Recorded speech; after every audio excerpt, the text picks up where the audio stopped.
খুলনা নগরীতে ভাড়া বাসা থেকে যে মৃতদেহ পাওয়া গেছে সেই বিষয় নিয়ে আমরা আরও বিস্তারিত জানতে চাই। আমাদের সঙ্গে যুক্ত হয়েছেন সহকর্মী রফিউল ইসলাম টুটুল।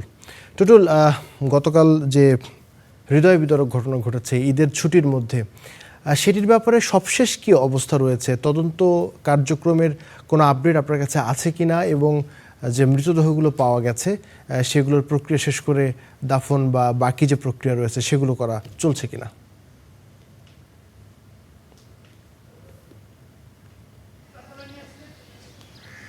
আবির, গত রাতে যে হৃদয় বিদারক ঘটনাটি ঘটেছে খুলনাতে, এটি আসলে এই ঘটনার পরপরই কিন্তু এলাকায় শোকের ছায়া নেমে এসেছে। মানুষের মধ্যে আতঙ্ক বিরাজ করছে।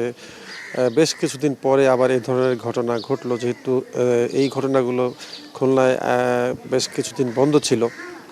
তো এই ঘটনার পরপরই যে শিশু দুটি নিহত হয়েছে, তার যে মা মেরি, তাকে পুলিশ হেফাজতে নিয়েছে এবং তাকে নিয়েই তার যে দ্বিতীয় স্বামী রফিকুলকে খুঁজছে, কারণ সন্দেহ করা হচ্ছে যে এই রফিকুলই এই হত্যাকাণ্ডটি ঘটিয়েছে। পুলিশ এমনটাই মনে করছে।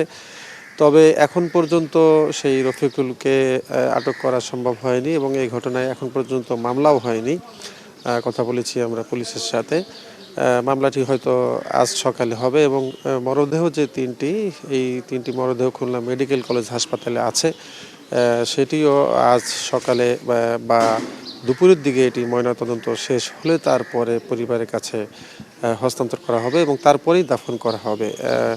এছাড়া পুলিশ বলছে যে খুব দ্রুতই এই ঘটনার রহস্য উদ্ঘাটন করা সম্ভব হবে ওই রফিকুলকে আটক করতে পারলেই, এবং সেই লক্ষ্যে তারা কাজ করে যাচ্ছে। পুলিশ আশাবাদী যে এই ঘটনা খুব দ্রুত উদ্ঘাটন হবে।